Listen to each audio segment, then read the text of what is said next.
Nice, en pleine heure de pointe sur le boulevard Napoléon III. Une BMW série 1 descend le boulevard en direction du carrefour routier qui fait angle avec l'avenue Henri Matisse. Elisabeth, une jeune femme capverdienne de 23 ans, est au volant. Un bébé de 7 mois se trouve à l'avant. Un scooter sans plaque approche à hauteur de la portière conducteur. Il tire 5 fois. Pause. Puis encore 5 tirs. La jeune maman se jette sur sa petite fille pour la protéger. Le bébé s'en sort miraculeusement. Elisabeth ne survit pas. Règlement de compte sur fond de stupéfiants, de grand banditisme ou vengeance personnelle. Toutes les pistes sont ouvertes. Plus tard dans la soirée, le scooter a été retrouvé peu après rue Miolis, à Nice. Les forces de l'ordre ont le nom de leur suspect. Octaviano, 45 ans. Il est agent du service des sports de la ville de Nice. Une perquisition de nuit a été menée avec l'appui du RAID, notamment à son domicile, à Nice-Nord, et sur son lieu de travail, l'école élémentaire Foncoda. L'école Foncoda est placée sous surveillance jusqu'à l'arrestation du fugitif. L'onde de choc est telle que la campagne pour les municipales est suspendue pour 3 jours. Le procureur, Damien Martinelli, évoque publiquement la piste intrafamiliale. Il a en effet été établi qu'un individu né en 1980 avait été placé en garde à vue quelques jours auparavant pour des violences aggravées visant la mère du compagnon de la victime. L'homme, déjà condamné uniquement pour des faits anciens de conduite sans permis, avait été déféré le 18 janvier 2026 dans le cadre d'une procédure de convocation par procès-verbal. Le suspect avait alors été placé sous contrôle judiciaire avec interdiction de contact, de paraître au domicile de la victime et obligation de soins.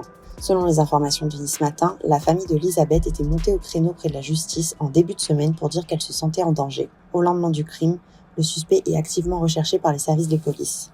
Une prise en charge par une association d'aide aux victimes est mise en place au profit de la famille de la jeune femme décédée. Le maire de Nice, Christian Estrosi, indique sa volonté d'accorder à l'enfant le statut de pupille de la ville. Selon nos informations, la famille de la victime est placée sous protection tant la menace paraît crédible. Une information judiciaire est ouverte pour assassinat. Des centaines de personnes sont rassemblées à midi à l'hôtel de ville de Nice pour rendre hommage à Elisabeth. Des proches de la victime, une partie de sa famille, des anonymes ou encore des élus. Daniel, le compagnon d'Elisabeth, est également présent avec leur bébé de 7 mois. 2 mandats d'arrêt sont délivrés à l'encontre du principal suspect, notamment un mandat d'arrêt national ainsi qu'un mandat d'arrêt européen. Un témoin contacte le commissariat de Cannes. Il a lu Nice Matin et pense avoir identifié le meurtrier présumé de Elisabeth sur les hauteurs de Grasse. Tandis que les enquêteurs vérifient l'information, les équipes spécialisées du RAID et de la BRI sont convoquées d'urgence à Cannes pour un briefing opérationnel. Une détonation retentit vers 14h, chemin des Acacias. C'est la porte du logement, un meublé touristique, où le suspect a trouvé refuge qui vole en éclats. Le RAID et la BRI sont déjà dans la résidence. Octaviano est maîtrisé et immédiatement placé en détention.